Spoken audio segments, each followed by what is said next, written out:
சிவாய நமக. அனைத்து சகோதர சகோதரிகளுக்கும் எனது அன்பான வணக்கம். நான் ஜோதிடர் எஸ்கே வாணி சுந்தரராஜன் பேசுகிறேன். இந்த பதிவில் நம்ம பார்க்க போகிற விஷயம் என்ன அப்படின்னு பார்த்தீங்கன்னா, துலாம் ராசி நேயர்களுக்கு பஞ்சம சனியாக இருந்த சனி பகவான் இந்த சனி பெயர்ச்சியில் உங்களுடைய ராசிக்கு 6ஆம் இடமான ருணரோக சத்துருஸ்தானத்திற்கு சஞ்சாரம் செய்கிறார். ஸோ இந்த 6ஆம் இடத்துலேருந்து உங்களுக்கு எந்த மாதிரியான பலன்களை தரப்போகிறார் அப்படின்றது தான் பார்க்க போகிறோம்.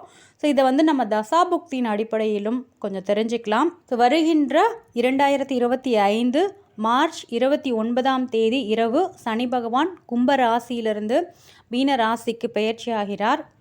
அதாவது உங்களுடைய ராசி 5ஆம் இடமான பூர்வ புண்ணிய ஸ்தானத்திலிருந்து 6ஆம் இடமான ருணரோக சத்துருஸ்தானத்திற்கு பயிற்சி ஆகின்றார். மீனராசி அப்படின்றது குரு பகவானுடைய வீடு தான். ஸோ சனி பகவானுக்கு குரு பகவான் ஒரு சமமான கிரகம் தான். அதனால் இந்த மீன வீட்டில் இருக்கக்குள்ள சனி பகவான் ரொம்ப ஒரு கடுமையான பலன்களை தரமாட்டார். இதில் இருக்க நட்சத்திரங்கள் கூட பார்த்திங்கன்னா புரட்டாதி நட்சத்திரம், உத்திரட்டாதி நட்சத்திரம், ரேவதி நட்சத்திரம், இந்த 3 நட்சத்திரம் இருக்கும். இதில் பூரட்டாதி அப்படின்றது குரு பகவானுடைய நட்சத்திரம். இப்போ சனிக்கு சம கிரகம் குரு. அடுத்தது உத்திரட்டாதி அப்படின்றது பார்த்திங்கன்னா சனி பகவானுடைய நட்சத்திரமே உத்திரட்டாதி. அடுத்தது பார்த்திங்கன்னா ரேவதி அப்படின்றது புதனுடைய நட்சத்திரம், சனி பகவானுடைய நெருங்கிய நண்பரான புதனுடைய நட்சத்திரம். அதனால் இந்த மீன வீடு அப்படின்றது சனிக்கு பிடித்தமான ஒரு வீடு தான்.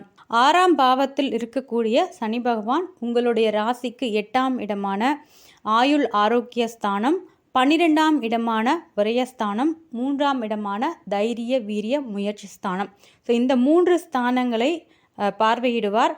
ஸோ இந்த பலன்களை நம்ம உங்களுடைய பிறப்பு ஜாதகத்தின் அடிப்படையில் தசாபுக்தி வழியாக சில விஷயங்களை தெரிஞ்சுக்கலாம். ஸோ இதில் நன்மைகள் அப்படின்றத பார்த்தோம்னா, பொதுவாக சனி பகவான் இயற்கை பாவராக இருக்கிறதுனால உபஜய ஸ்தானங்கள் என்று சொல்லக்கூடிய 3, 6, 10, 11ஆம் இடங்களில் இருக்கிறது மிக சிறப்பான ஒரு விஷயத்தை தான் தரும். ஏன்னா இதில் நல்ல விஷயங்கள் கொடுக்குறாரோ இல்லையோ, தன்னோட கெட்ட காரகத்துவத்தை சனி பகவான் வெளிக்காட்ட மாட்டார். ஸோ அதுதான் முதல் ப்ளஸ்ஸாக எடுத்துக்கிறது. நீங்கள் அதை தான் எடுத்துக்கணும். மனதிற்கு பிடித்தது போல் ஒரு வேலை மாற்றம் எதிர்பார்த்துட்டு இருந்தீங்க அப்படின்னா, இந்த காலகட்டத்தில் உங்கள் மனசுக்கு ஏற்ற மாதிரியே வேறு கம்பெனிக்கு நீங்கள் மாறுவீங்க. இடமாற்றம் இருக்கும், வேலை மாற்றம் இருக்கும்.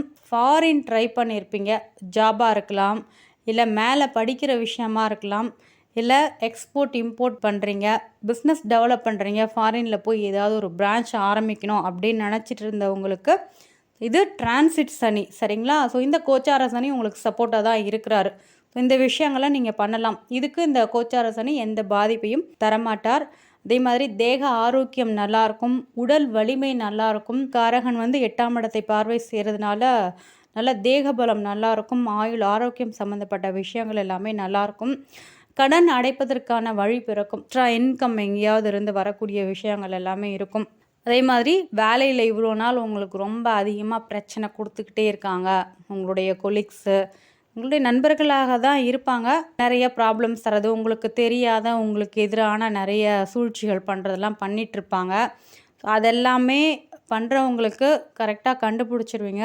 ஸோ அதற்கு ஏற்ற மாதிரி உங்களுடைய பாதைகளை நீங்கள் இந்த காலகட்டத்தில் வகுத்துக்குவீங்க. அதாவது வேலையில் உங்களுக்கு எதிர்ப்புகளை தந்த எதிரிகளை சமாளிக்கக்கூடிய அந்த தைரியம் அப்படின்றது உங்களுக்கு இப்போது இருக்கும். எந்த விஷயம் எடுத்தாலும் சிறப்போடு முடிப்பீங்க. அதே மாதிரி நிதானத்தோடு அதில் ஒரு சிரத்தை எடுத்து அந்த காரியத்தை முடிக்கக்கூடிய விஷயம் இருக்கும். திடீர் அதிர்ஷ்டங்கள் உருவாகக்கூடிய வாய்ப்புகள் இருக்கும். திடீர் பயணங்கள் உருவாவது, ஆரோக்கியத்தில் மேன்மை ஏற்படக்கூடிய விஷயங்கள் எல்லாமே இருக்குது. ரொம்ப பெருசாக ஒன்றும் இந்த 6ஆம் பாவத்தில் சனி பகவான் சஞ்சாரம் செய்கிறதுனால நெகட்டிவ் கிடையாது. பட் ஏற்கனவே உடலில் சில ப்ராப்ளம்ஸ் யாருக்காவது இருந்தது அப்படின்னா அவங்க மட்டும் ஹெல்த்து பார்த்துக்கோங்க. ஸோ அது மட்டும் கரெக்டாக பண்ணிங்கன்னா போதும். ரொம்ப பெரிய நெகட்டிவ் அப்படின்றது துலாம் ராசி நேயர்களுக்கு ஸோ இந்த கோச்சார சனியால் கிடையாது. அதற்கு மேலே உங்களுக்கு ரொம்ப ப்ராப்ளம்ஸ் அதிகமாக இருக்குது அப்படின்னா உங்களுடைய தசாபுக்திகளை தான் நீங்கள் செக் பண்ணிக்கணும்.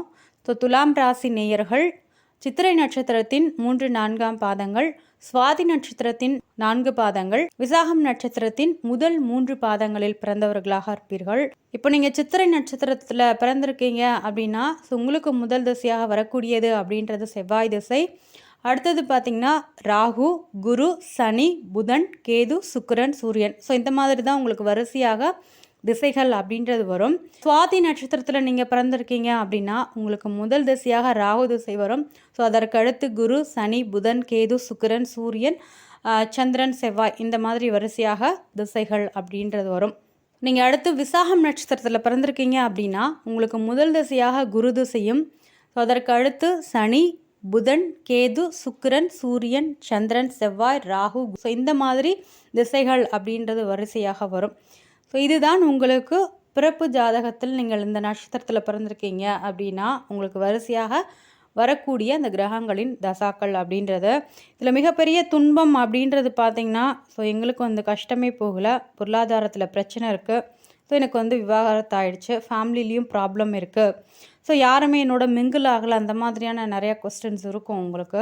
மெயினாக பார்த்திங்கன்னா சனி திசை தான். சனி திசை, ராகு திசை இது எல்லாமே மகா திசைகள். குரு திசையும் மகா திசை தான் உங்களுக்கு. ஸோ இது நடக்கிறவங்க கொஞ்சம் உங்களுடைய தசாநாதர்கள் எப்படி இருக்காங்க உங்கள் சார்ட்டில் அப்படின்றத பார்த்துக்கோங்க. ஸோ மெயினாக பார்த்திங்கன்னா இதில் சனி திசை தான். செவ்வாயுடைய நட்சத்திரத்தில் இப்போ சித்திரையில் நீங்கள் பிறந்திருக்கீங்க அப்படின்னா ஸோ சனி திசை உங்களுக்கு 35 வயசுக்கு மேலே வரும். அதுலேருந்து 19 வருடங்கள் அப்படின்றது இருக்கும்.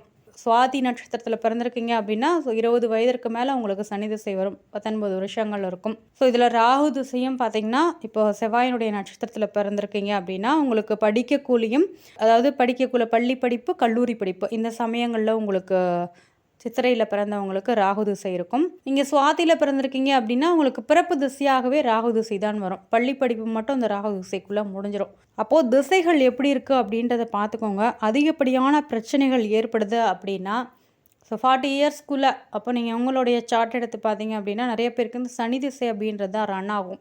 அப்போ சனி திசையை எப்படி ஃபேஸ் பண்ணணும், சனி உங்களுடைய ஜாதகத்தில் எப்படி இருக்கிறாரு அப்படின்றத செக் பண்ணிக்கோங்க. உங்களுடைய ஜாதகத்தில் உங்களுடைய லக்னத்திலேருந்து 3, 6, 10, 11ஆம் இடங்களில் சனி பகவான் மறைஞ்சிருந்தார் அப்படின்னா பிரச்சனை கிடையாது. அதே மாதிரி சுப கிரகங்களான குருவோடு சேர்ந்திருந்தோ சுக்கிரனோட சேர்ந்திருந்தோ ஒரு திசையை நடத்துகிறாரு அப்படின்னா ஸோ அதுலேயும் ரொம்ப நெகட்டிவான ஒரு விஷயங்கள் தரமாட்டார். உங்களுக்கு அதிகப்படியான பிரச்சனைகளை இந்த சனி பகவான் கொடுக்குறாரு அப்படின்னா நீங்கள் உங்களுடைய லக்னத்தை செக் பண்ணிக்கோங்க. அவர் இருக்கிற பிளேஸ் என்னன்றதை பார்த்துட்டு அதற்கு ஏற்ற மாதிரியான ஒரு விஷயங்களை நீங்கள் ஃபாலோ பண்ணுங்கள். இப்போ இந்த ராகு திசை அப்படின்றத வந்து பேரண்ட்ஸ் கவனிக்கணும். ஏன்னா இப்போ சித்திரையில் பிறந்திருக்காங்க, சுவாதியில் பிறந்திருக்காங்க அப்படின்னா கல்லூரி படிப்பு, பள்ளி படிப்பு முடிக்கிற வரைக்கும் உங்களுக்கு ராகு திசை நடக்கும். அப்போ பேரண்ட்ஸ் தான் கொஞ்சம் அலர்ட்டாக இருக்கணும் அந்த குழந்தையோட வளர்ப்பில். ராகு வந்து 3, 6, 10, 11 மறைந்திருந்தால் பிரச்சனை கிடையாது. ஸோ உங்கள் குழந்தை ரொம்ப எக்ஸ்ட்ரா ஆக்டிவிட்டியாக இருக்காங்க, ரொம்ப பிடிவாதம் பிடிக்கிறாங்க, சொன்ன பேச்சு கேட்க மாட்டேன்றாங்க, ஒரு தவறான நட்புகள் இருக்குது, தவறான வழிகாட்டுதல் இருக்குது, குழந்தை போகிற போக்கு சரியில்லை அப்படின்னா கொஞ்சம் அந்த குழந்தைக்கு நீங்கள் எக்ஸ்ட்ரா கேர் கொடுங்க. ராகு திசையெல்லாம் நடந்தது, சரியில்லாத இடங்களில் இருக்குது அப்படின்னா கரெக்டாக ஃபோக்கஸ்டாக உங்கள் குழந்தைய வந்து நீங்கள் கொண்டுட்டு போகணும். ஸோ இதெல்லாமே வந்து கரெக்டாக செக் பண்ணிக்கோங்க. ஆனால் இந்த டிரான்சிட்டில் நடக்கக்கூடிய இந்த சனி பகவானால் எந்த ஒரு பிரச்சனையுமே துலாம் ராசி நேயர்களுக்கு கிடையாது. அனைவருக்கும் நன்றி.